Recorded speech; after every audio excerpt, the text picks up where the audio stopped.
And now Sri Sanjay Singh ji. Vande Mataram sir, आपका बहुत बहुत आभार कि आपने वंदे मातरम जैसे महत्वपूर्ण विषय पर मुझे अपनी बात कहने का अवसर दिया। मान्यवर, मैं सोच रहा था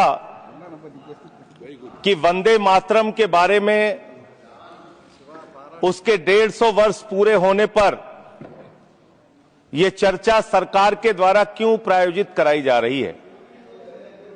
एक तो यह अच्छी बात है कि देशभक्ति की भावना का विकास सबके अंदर हो। वंदे मातरम के महत्व को सारे देश के लोग समझें, नौजवान समझे, किसान समझे, मजदूर समझे, पढ़ा लिखा समझे, गैर पढ़ा लिखा समझे।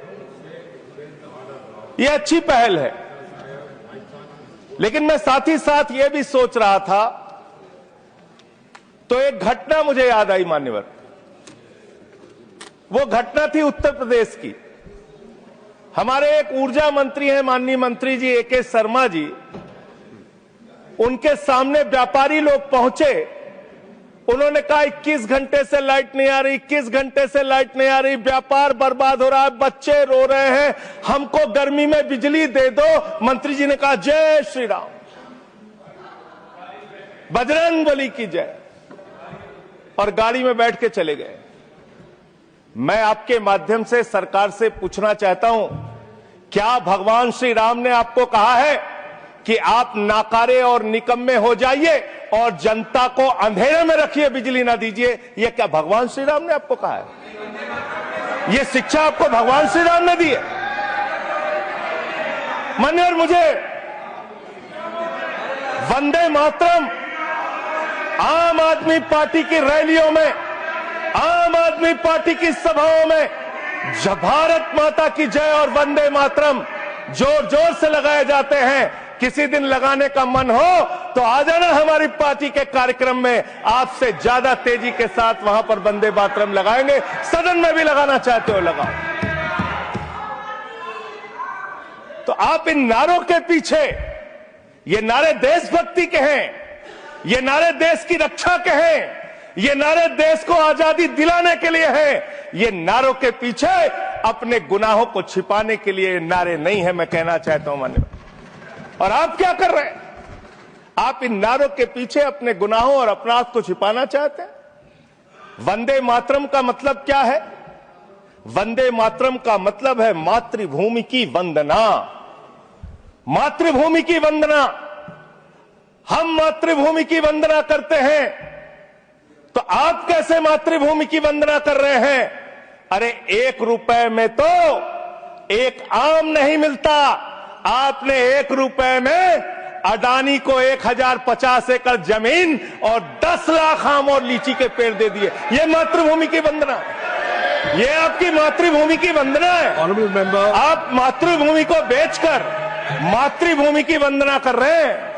ये मातृभूमि की, आज वंदे मातरम पे ही बात करूंगा सर। मातृभूमि की वंदना, मातृभूमि की वंदना हिंदुस्तान के एयरपोर्ट को बेच के नहीं हो सकती। मातृभूमि की वंदना रेल को बेच के नहीं हो सकती, सेल को बेचकर नहीं हो सकती, समुद्री तटों को बेचकर नहीं हो सकती, कोयला और गैस को बेच के नहीं हो सकती, हिंदुस्तान की जमीनों को बेच के नहीं हो सकती। तुम लोग मातृभूमि को बेचने वाले लोग हो, तुम मातृभूमि की वंदना करने वाले लोग नहीं हो। मान्यवर, वंदे मातरम पे ही सुनिए। आज वंदे मातरम के अलावा कुछ बोलूंगा ही नहीं। मातृभूमि की वंदना, इस मातृभूमि की वंदना में जब यहां पे लीडर ऑफ द अपोजिशन बोल रहे थे, मान्यवर, honourable I am not yielding sir, I am not yielding sir, sir I am not yielding sir, I am not yielding sir. जब लीडर ऑफ अपोजिशन बोल रहे थे, ऑथेंटिकेट इट प्लीज देन। जब leader, sir I am not yielding, sir I am not yielding. जब यहां पे leader of opposition बोल रहे थे, नो पॉइंट ऑफ ऑर्डर, खड़गे साहब, उनके मुंह से नो पॉइंट ऑफ ऑर्डर, दलित शब्द निकल गया, दलित शब्द निकल गया। पूरी की पूरी भारतीय जनता पार्टी हाउस में खड़े होकर विरोध करने लगी। दलितों से इतना चिढ़ है आपको? क्या दलित भारत माता के बच्चे नहीं? क्या पिछड़े भारत माता के बच्चे नहीं? क्या आदिवासी भारत माता के बच्चे नहीं? अगर दलितों, पिछड़ों, आदिवासियों की बात होगी तो आप विरोध I'll करोगे? have to give it to LOH. आप विरोध I'll have to करोगे? give it to LOH. You are not on the topic. LOH. LOH. Just need a minute. LOH. Sir दो बातें हैं। Please, please. LOH is on its legs. LOH is on its legs. Sir दो बातें हैं। एक तो हम चाहते हैं कि डिबेट, हेल्दी डिबेट हो, तर्कों के साथ हो। अभी इन्होंने आरोप लगा दिया कि दलितों पर बीजेपी वाले एकदम हल्ला करने लगे। ऑन रिकॉर्ड है, मैंने कहा है दलित के विषय में कि ये हमारे पूज्य हैं, हमारे भाई हैं, ये ऑन रिकॉर्ड है। इस तरीके के स्वीपिंग स्टेटमेंट्स न दें और इस हाउस के माध्यम से देश को गुमराह न करें, नंबर 1। नंबर 2, आपने कहा ये बेच दिया, ये बेच दिया, ये बेच दिया। आई से please authenticate on the floor of the house what ever you have charge. देखिए, आज सर बहुत अच्छी बात गृह मंत्री जी भी कह के गए और लीडर ऑफ द हाउस भी कह रहे हैं कि जो कुछ भी मैं बोलूं उसको ऑथेंटिकेट करूं। और मैं आपसे अनुरोध कर रहा हूं सर कि अगर मैं ऑथेंटिकेट ना करूं तो मेरे खिलाफ कार्रवाई की जाए। एक एक चीज मैं ऑथेंटिकेट करूंगा। अगर मैं कोई बात कह रहा हूं तो उसको ऑथेंटिकेट करूंगा। दूसरी बात, शहीद खुदीराम बोस की बात हुई सर, कल उस सदन में चर्चा हुई। हिंदुस्तान के सबसे युवा क्रांतिकारी जिन्होंने फांसी के फंदे को चूमा, वंदे मातरम का नारा लगाया, शहीद खुदीराम बोस, शहीद रोशन सिंह, शहीद राजेंद्र लहड़ी, शहीद अशफाक उल्ला, शहीद राम प्रसाद बिस्मिल, शहीद प्रफुल्ल चाकी, हिंदुस्तान के तमाम क्रांतिकारियों ने जब फांसी के फंदे को चूमा, शहीद आजम भगत सिंह, शहीद सुखदेव, शहीद राजगुरु, सबने वंदे मातरम का नारा लगाया। सबने वंदे मातरम का नारा लगाया। और शहीद खुदीराम बोस को अब आप याद कर रहे होंगे, मैं पिछले 31 साल से 3 दिसंबर को शहीद खुदीराम बोस की जयंती का आयोजन करता हूं। मेरी संस्था का नाम शहीद चंद्रशेखर आजाद के नाम पे है। शहीद खुदीराम बोस हिंदुस्तान के वो क्रांतिकारी थे, जब उनको फांसी के फंदे पे चढ़ाया गया और उनका जब अंतिम संस्कार हुआ तो जो राख उनके अंतिम संस्कार से निकली मान्यवर, उसको बंगाल की मां तावीज बना के अपने बच्चों को पहनाती थी कि ऐसे ही बनना हिंदुस्तान के लिए क्रांतिकारी। यह इतिहास, यह हिंदुस्तान का इतिहास। लेकिन मैं आपके माध्यम से इस सरकार से पूछना चाहता हूं, आपके पुरखे इस वक्त क्या कर रहे थे जब शहीद आजम भगत सिंह वंदे मातरम लगा रहे थे, शहीद सुखदेव वंदे मातरम लगा रहे थे, शहीद राजगुरु वंदे मातरम का नारा लगा रहे थे, शहीद खुदीराम बोस वंदे मातरम का नारा लगा रहे थे। उस वक्त आप क्या कर रहे थे? क्या कर रहे थे आप? वंदे मातरम का नारा लगाकर लोग जेल गए, लाठियां पड़ी उनको।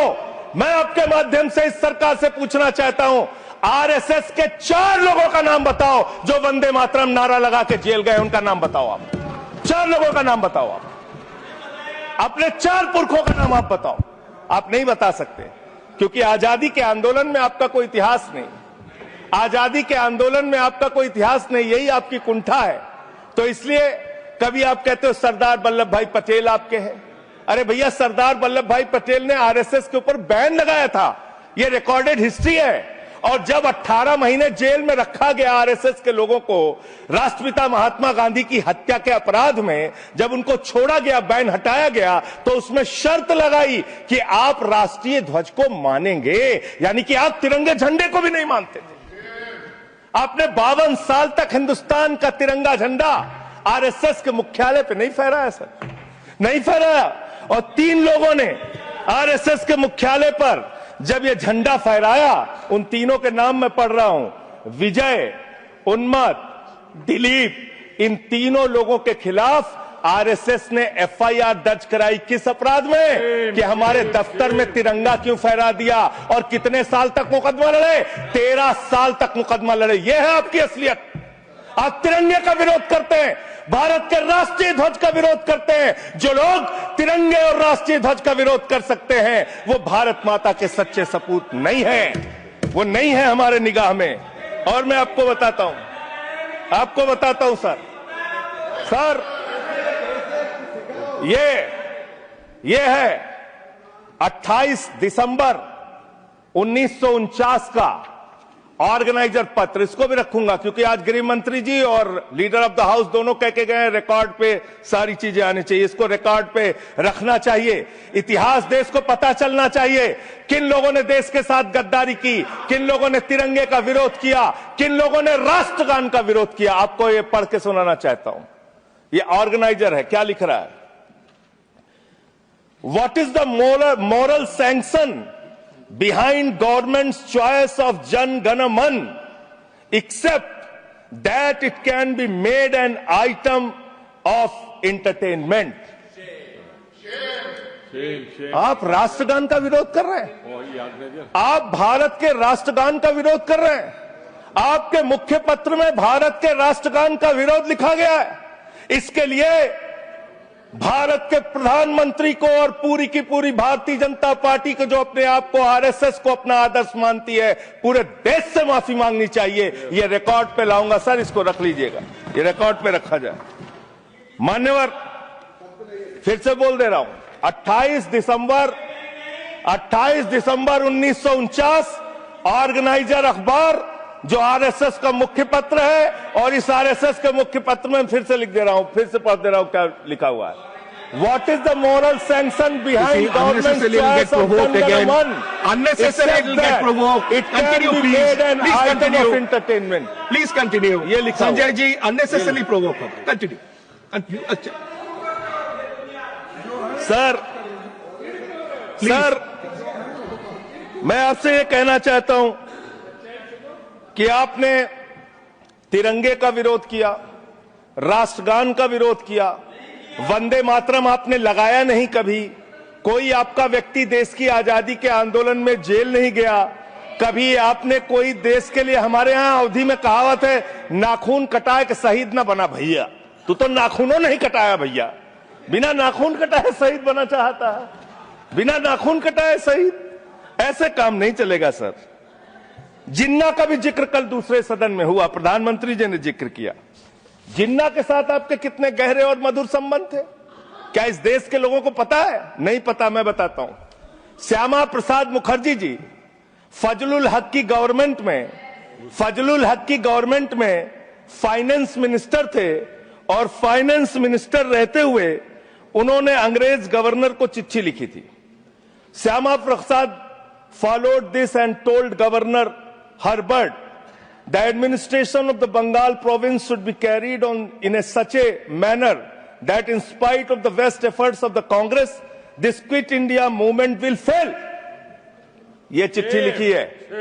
आपने भारत छोड़ो आंदोलन के खिलाफ आपके नेता, जनसंघ के पहले राष्ट्रीय अध्यक्ष और तत्कालीन गवर्नमेंट में जो वित्त मंत्री थे, उन्होंने चिट्ठी लिखी अंग्रेज गवर्नर को और कहा कि भारत छोड़ो आंदोलन, जो हिंदुस्तान के क्रांतिकारियों का आंदोलन था, जो देश की आजादी का आंदोलन था, वो आंदोलन कुचल देना चाहिए, खत्म कर देना चाहिए। ये है रिकॉर्डेड हिस्ट्री आपकी। ये आपको, आपके बारे में पूरे देश को पता रहना चाहिए। अब जिन्ना, हाँ, इसको भी सभा के पटल पर रखूंगा। जिन्ना और आपके रिश्ते क्या थे? कितने मधुर रिश्ते थे। एक राज्य में सरकार नहीं बनाई मान्यवर इन्होंने। नॉर्थ वेस्ट फ्रंटियर, सिंध प्रांत और फजलुल हक की गवर्नमेंट। फजलुल हक वो शख्स है जो पाकिस्तान बनने के बाद वहां की सरकार का गृह मंत्री बना। आपके रिश्ते उन लोगों के साथ थे, ये देश को पता होना चाहिए। इसलिए आप किसी को भी देशभक्ति का प्रमाण पत्र बांटने का काम मत कीजिए। आप वंदे मातरम लगाने का काम कर रहे हैं और देश की सुरक्षा के साथ खिलवाड़ कर रहे हैं। आप भारत की सेना को 4 साल के अग्निवीर पे लेके आ गए, जो हिंदुस्तान की सीमा की सुरक्षा करने वाले हैं, जो वंदे मातरम का नारा लगाते हैं हमारे जवान, हमारे सैनिक, जो -50 डिग्री टेम्परेचर में सियाचिन में और +50 डिग्री टेम्परेचर में जैसलमेर में भारत की सीमाओं की रक्षा करते हैं, इस मातृभूमि की रक्षा करते हैं। उनके पीठ में छुरा मारने का काम आपने किया, उनकी नौकरी 4 साल की कर दी अग्निवीर की। आपको मातृभूमि से प्यार है, आप देशभक्ति की बात करेंगे, आप देशभक्ति की बात कर रहे हैं। अरे मैंने साइकिल चोर सुना था, लॉकेट चोर सुना था, स्कूटर चोर सुना था, मैंने सुना था तमाम तरह के चोर होते हैं। आप लोग तो वोट चोर निकल गए हिंदुस्तान के अंदर। वोट चोर, 3 करोड़ वोट उत्तर प्रदेश में 3 करोड़ वोट की चोरी करने जा रहे हैं। कल की मीटिंग में पता चला 17.5% वोट उत्तर प्रदेश में काटे जाएंगे। आप ये कर रहे हैं, ऐसे लोकतंत्र को मजबूत करेंगे? ऐसे आप मातृभूमि की सेवा करेंगे? ऐसे आप मातृभूमि की वंदना करेंगे? मान्यवर, मैं आप लोगों से सिर्फ इतना कहना चाहता हूं मान्यवर आपके माध्यम से कि हमने फिल्मों में सीन देखी है, डाकू लोग आते हैं जय भवानी जय भवानी जय भवानी कह के और वो गांव का गांव लूट के चले जाते हैं। जय भवानी कह के गांव का गांव लूट के चले जाते हैं। हम इस देश के अंदर किसी भी सरकार को वंदे मातरम और भारत माता की जय लगाकर देश को लूटने की इजाजत नहीं देंगे। वंदे मातरम लगाएंगे, भारत माता की जय लगाएंगे, जय हिंद भी कहेंगे, राष्ट्रगान भी कहेंगे, वंदे मातरम भी गाएंगे, लेकिन देश के साथ गद्दारी और धोखेबाजी नहीं करने देंगे। आपको नहीं करने देंगे। ये देशभक्ति के नारे हैं, ये देशभक्ति के नारे हैं। आप बेरोजगारी पे बात नहीं करना चाहते, महंगाई पे बात नहीं करना चाहते, दलितों का मंदिर में प्रवेश वर्जित है, कहीं उनको रोका जा रहा है, उस पर बात नहीं करना चाहते, पिछड़ों का शोषण हो रहा है, उस पर बात नहीं करना चाहते। आपने मातृभूमि की सेवा यह की है कि आज हिंदुस्तान के ऊपर 200 लाख करोड़ रुपए का कर्जा है, 200 लाख करोड़ रुपए का कर्जा। आपने हिंदुस्तान को आज इस स्तर पे पहुंचाने का काम किया है।